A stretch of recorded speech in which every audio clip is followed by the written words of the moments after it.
Hello, everybody. So glad to have so many people, this talk. It's probably our biggest turnout, 28.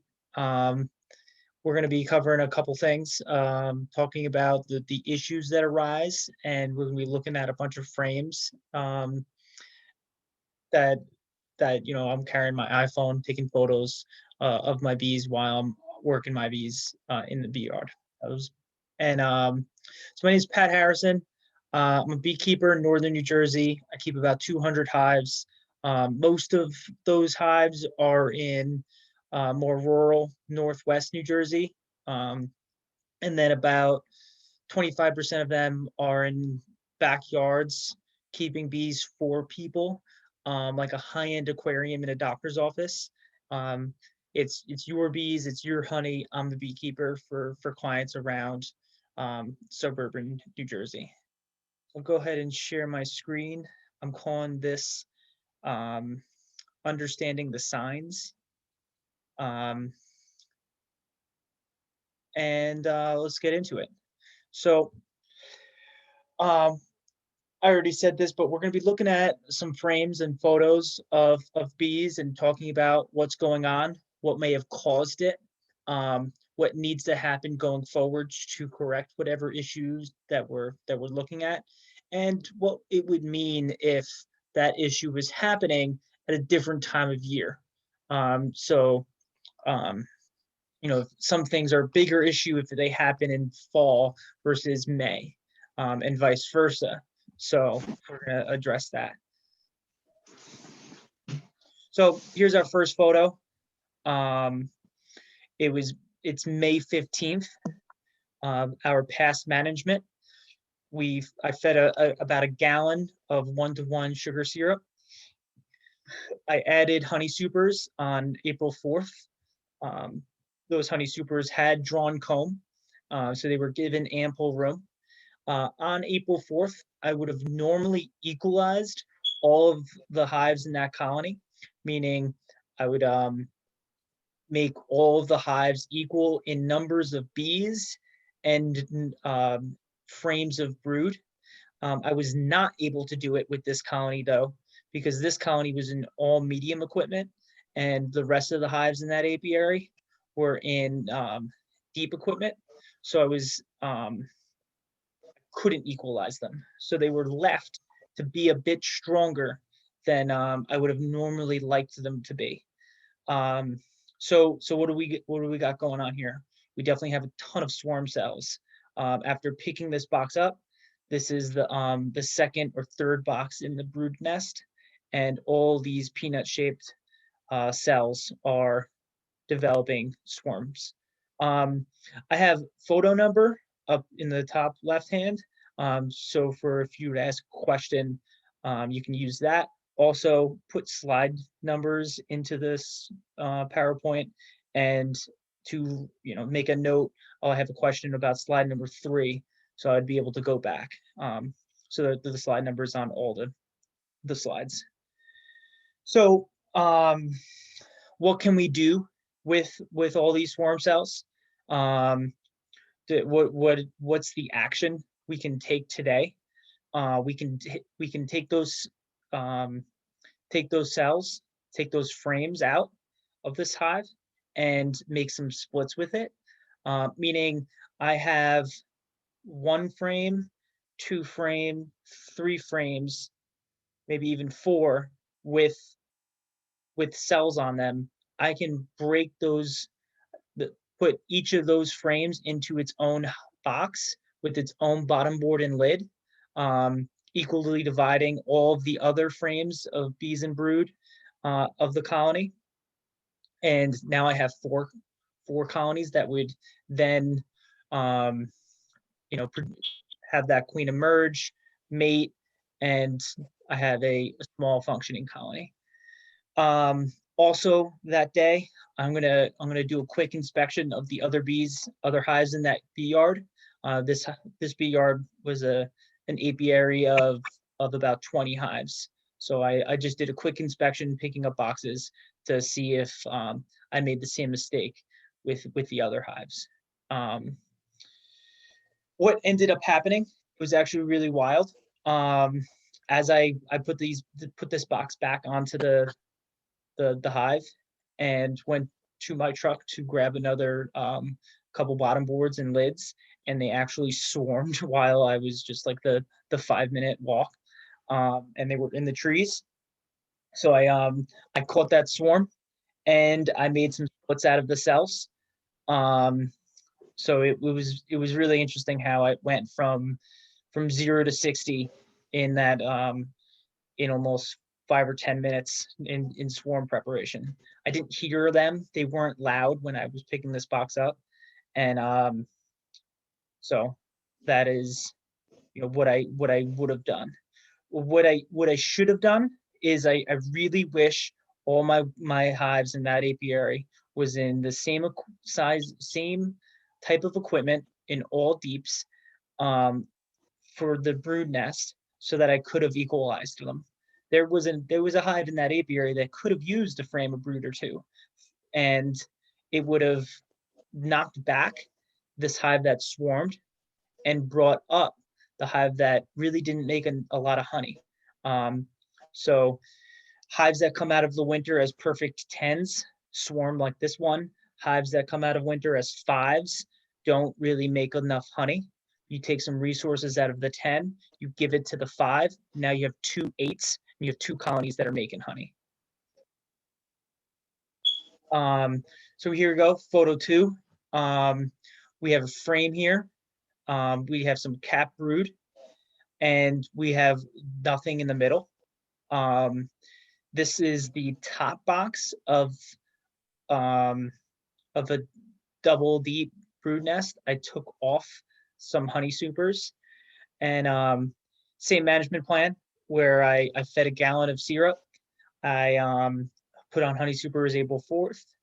I was able to equalize them, meaning I took some frames out of this hive to knock it back and made other hives a bit stronger. And on that day, April 4th, I did a mite count, and that was 0. So what are we looking at here? We're looking at a really healthy frame of emerging brood, comparing the development to a butterfly, the egg, the caterpillar, the cocoon, the adult butterfly.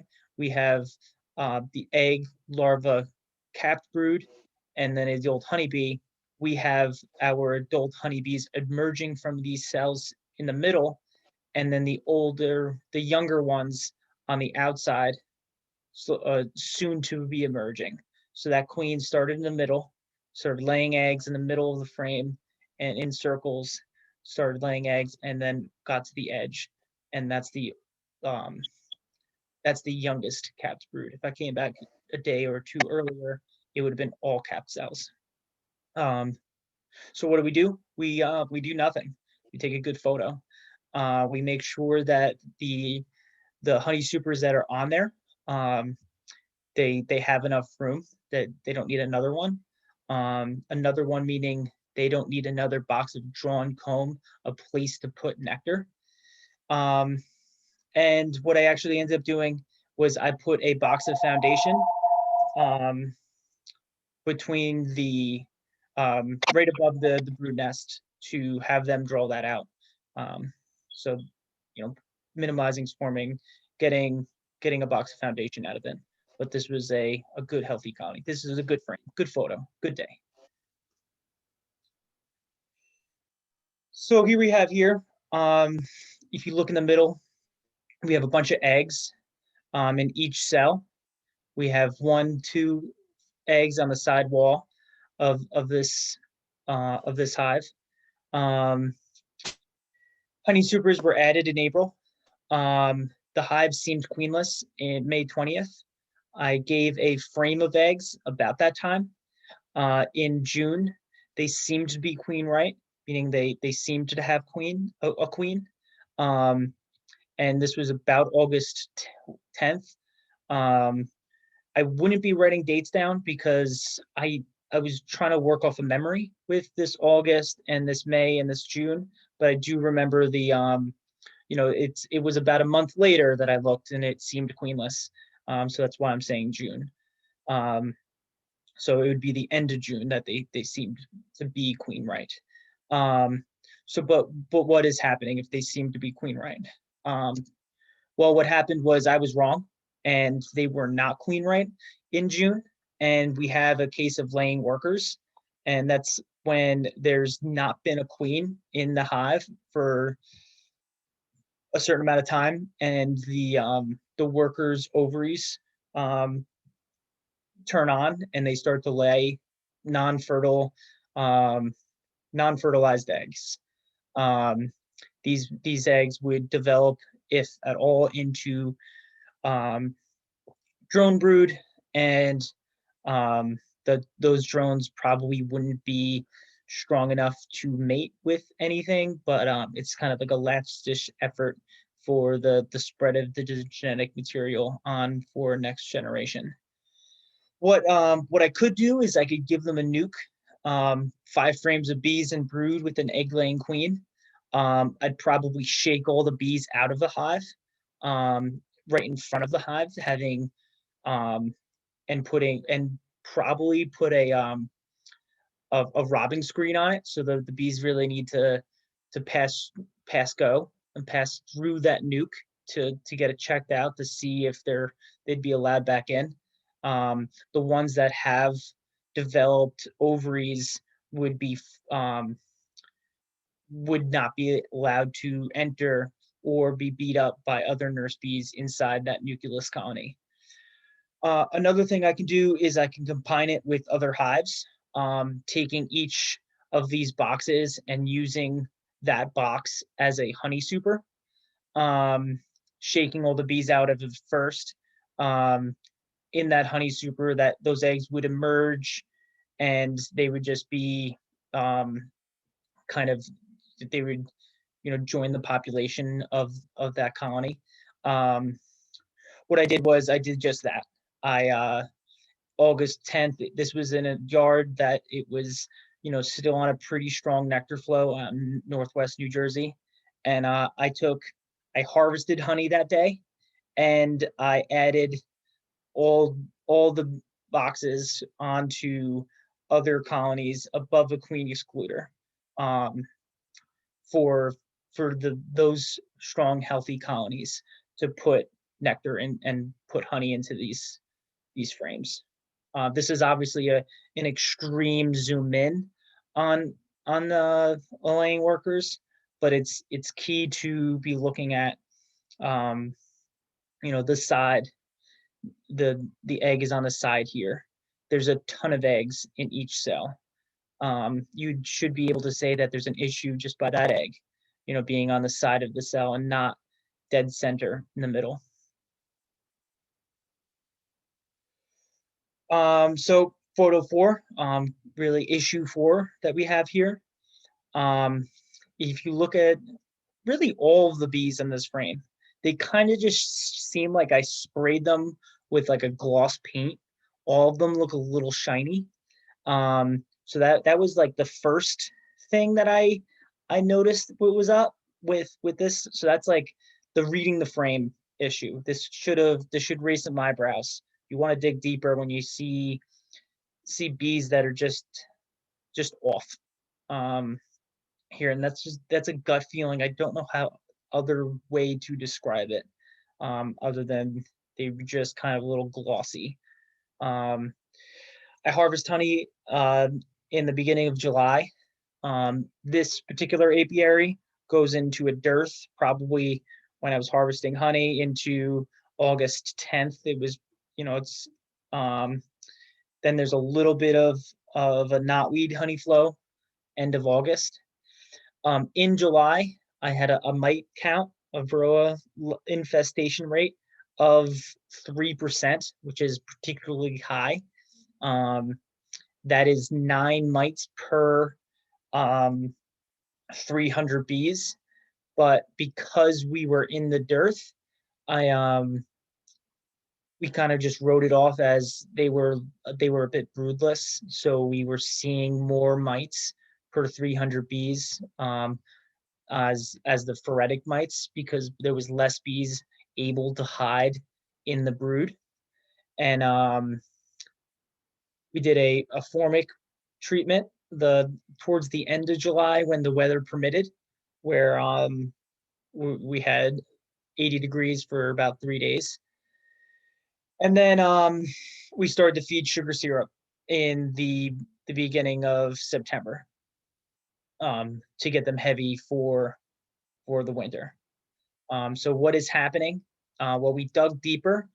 We did an alcohol wash in September, and we had an infestation rate of 27, which is 21 mites per 300 bees. Now in September, that's a major issue because we really want a virus-free population, not just a mite-free population going into winter. And it's those bees in July that had the 3% that make the bees in September that make the bees that survive the winter. And it's really thinking 2 or 3 generations back to ensure a healthy population now. So we were really in a can of worms with 7% in September. What is going on here? Well, what we really should have done is we really should have done a follow-up mite check after that July treatment. I really wish we knew the mite count for this hive in April. We didn't do that we actually not for this apiary. We don't add well, at the time when I was working for this person, we didn't add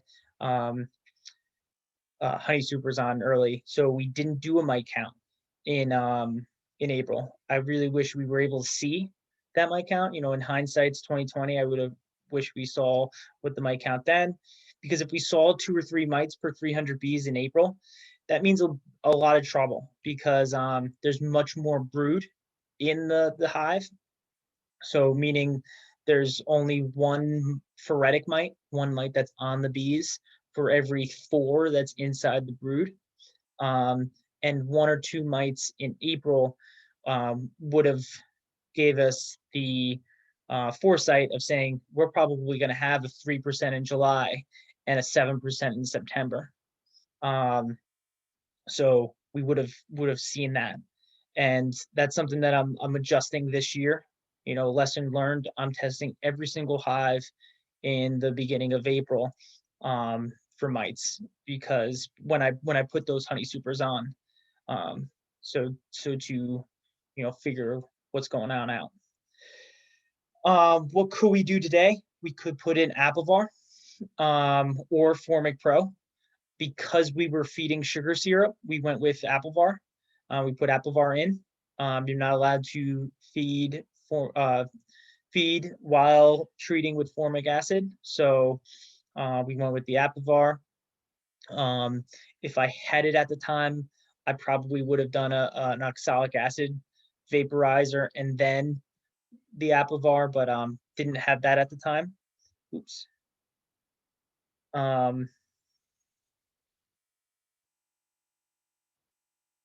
But we put Apivar in, and then 2 of the 7 hives in this apiary, they all looked like this kind of virus glossy issue with high mites.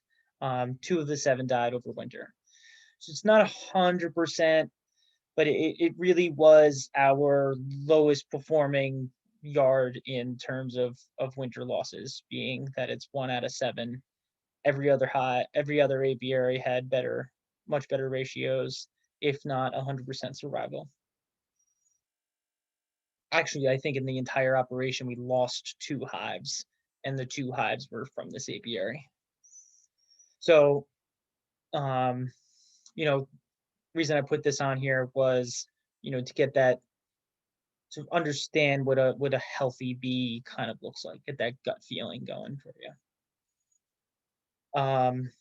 Photo 5, slide 12. Photo here of a bunch of propolis and full of hive beetles. This is a very hot, dry bee yard, really right in the middle of a large meadow. This was a very strong colony with low mites.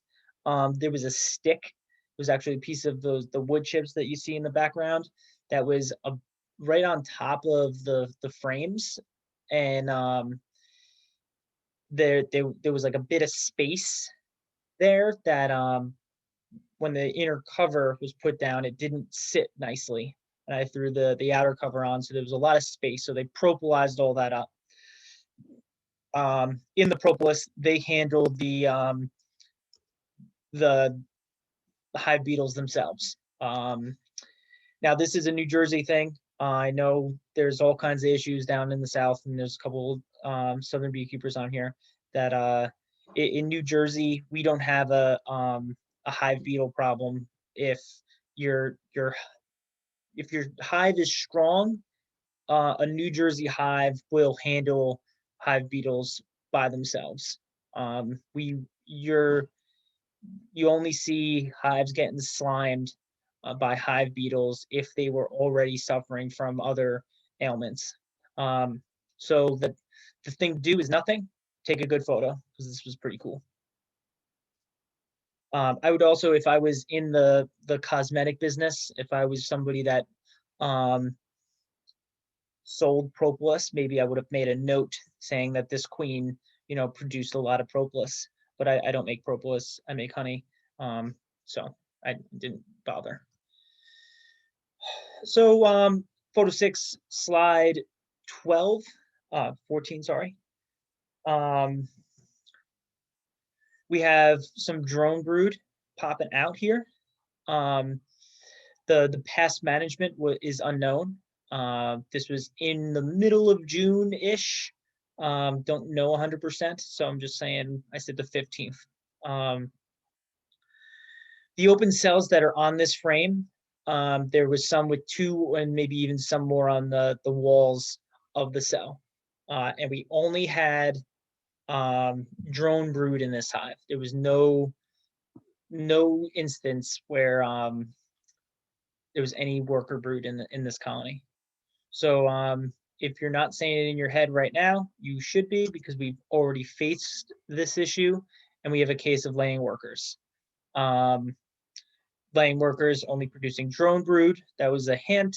Then I looked closer, found the cells with 2 or more eggs, and then those eggs are on the walls of the cell. What we can do is add a nuke or add the boxes. What I think I did with this one, don't know 100%, but I think I might have added the nuke from a swarmed colony, or that colony that was in that first photo. Those queens had then matured, and so I had a small, healthy colony that was doing really well. So I might have added these bees that you see here to that that nuke / small colony that I did. Kind of combined them instead of adding them as honey supers. So that's what we this is where I also kind of want to talk about where if this issue was in if there was a nectar flow more on, or I didn't, so I had those nukes that needed another box. So I added these boxes to it. In the other case of laying workers, I had a nectar flow that was coming in, so I needed boxes to put as honey supers. So I used them there. But if this was in September or late September, I have laying workers then, it would be completely hopeless to do anything really. We're not making honey in September, and we're so really what I would end up doing, being that it's all drone brood, I'd probably take this box away and then shake the bees out maybe 20 or 30 yards away from the apiary, and have the bees go into whatever hive in that apiary they wanted to, and take these boxes home with me to preserve somehow, get rid of that drone brood. Probably freeze them and store them somehow to make sure that I'm not creating something nasty and gross. But if this was September, it would be a whole different story. So same photo, I know, and I'm going to change the scenario on you now. What if I saw worker brood in some of the other frames? There was only one egg per cell, not multiple, and we had worker brood. What's happening there then? Well, what we would have there then, we would have a drone layer, meaning we have a queen that wasn't well mated, and she kind of ran out of sperm, and she's shooting blanks. She's not fertilizing the eggs that she wants to be fertilizing. So we have a spotty brood pattern. Some clumps with the drone layer, and but also some worker brood in the hive. This was one particularly bad, nasty frame. I actually think that it was spotty, because this frame was all like the foundation melted, so it was wavy more also on the other side. So what's to do? We need to replace that queen for sure. If this was May, I would pinch her, and I would give that hive a frame of eggs from another colony. That hive would raise those eggs as a supersedure. It would raise a queen in a supersedure or an emergency methods, and create their own queen in May. I actually had a queen with me that day, so I pinched the queen, found her, and replaced her. The colony that was in photo 6, what I wanted to talk about photo 6 and photo 7, they were next to each other. I couldn't find the photos that were actually in comparison, so sorry, I apologize. Moving on is some like real issues that we see. Looking at this frame here, the past management was unknown. The date was unknown. I had this photo sent to me asking me what was going on in this hive. So we have cells that are off color. They're yellow, kind of definitely unhealthy looking. They're sickly, uncapped, capped brood cells. Here, big time here. Some white cells there, but this was like a real sickly hive. And the beekeeper, got a gut feeling and sent me a photo of it. Also said that the population of this hive was way down. It was only maybe 10 frames of bees, 10 frames of medium equipment, so almost 7.5 frames of bees in. It was definitely at least the summer, but I don't know 100%. So what is there to do? What is it? Probably, with the yellow-ish cells, a European foul brood issue. I know this beekeeper stuck a stick in the cappings to do a American foul brood test. They mentioned nothing of treating and managing their varroa.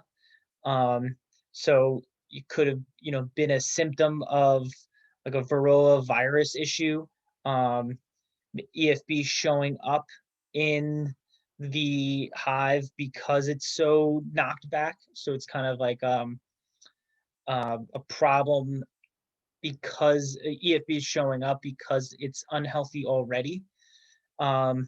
What's to happen? What should we do today? We can take a frame of brood, healthy emerging brood from another colony, and add it to this hive. I'd feed it sugar syrup. Feeding sugar syrup does good for the colony in just in general, stimulating the colony to produce more eggs. And I would definitely replace that queen in the fall, just because there's something going on here. Those genetics, failed us in a way. I test for EFB. There's a couple methods. There's a milk test. There's kits that you can buy on Amazon to do like a field test where the dye turns red if you have a negative or a positive, and vice versa. One of those field tests could have been done. Um, the case that day, we did not have. I did not have the ability to go out there and help this beekeeper to test for EFB. We did feed 1-to-1 sugar. We gave them 2 frames of of capped brood and of healthy brood. That hive was treated with Apivar and moved to a different yard.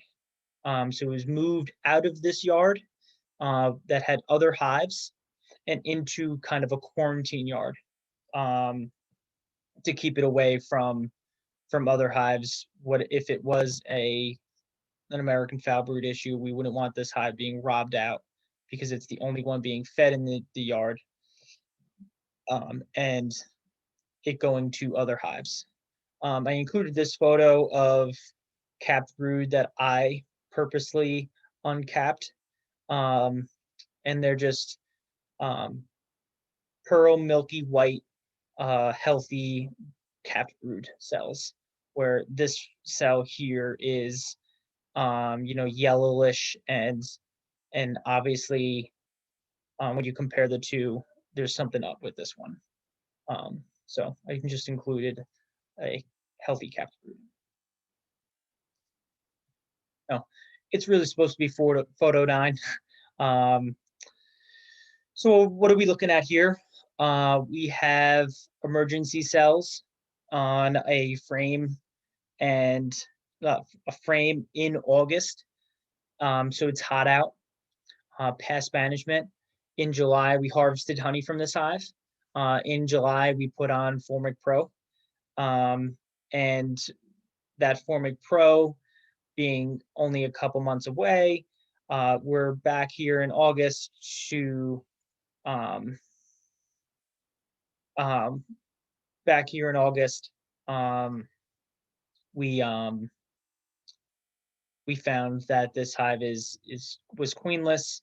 They went into emergency mode and to create their own queen. Oh, well, there we go. It's like I definitely have the slides. Yeah, so the Formic Pro killed the queen, and they're trying to replace her. That's what's going on here. So what is to happen today? What should we do with this hive? Well, we can let them do what they're doing and to make their own queen. We can destroy the cells and add our own mated queen to this hive. I didn't like the shapes of some of these cells. They're much smaller queen cells, that I didn't think that these would produce a vibrant queen that I would have thought would go into winter well. And I had a mated queen in my pocket, because who doesn't just carry around mated queens in their pocket? So I added that mated queen to this hive, pushed them down into almost into a nuke. So I put that population in a tighter, smaller area, and I fed them sugar syrup. The sugar syrup makes the introduction of that colony, makes the colony accept that queen a little bit better. And in August, there's not a strong nectar flow in this apiary. It's really interesting. In New Jersey, Northwest New Jersey, I could make 150 pounds of honey. In Bergen County, New Jersey, Northeast New Jersey, I can make 60 pounds of honey from the same colony that look that look the exact same April 1st, and they will look the exact same in July, and in September, but they just make less honey, just because richer nectar sources out there. Also probably spotted lanternfly out northwest New Jersey, affecting that last year. So we had a little bit richer of a nectar flow there. So the most major takeaways, I'm gonna look at the chat to see if we have any pressing questions again. I thought I saw one. So our takeaway, why am I not allowed to come up here? Can't pull up the chat. I'm gonna do that once I stop sharing the video. If you bring your phone out to the bee yard, you're really not alone. Take a photo of the issue that you think you're having, and post it into that HarBee educational group.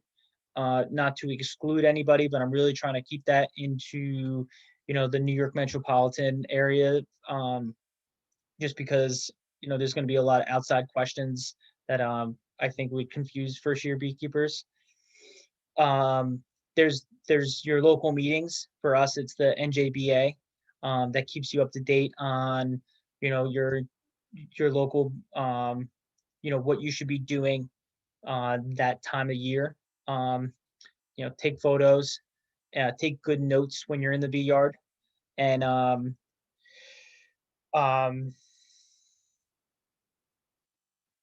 and when you're in the bee yard, note what you're doing and what using those notes, what worked for you, what didn't work for you, what developed into a bad outcome, what developed into a good outcome.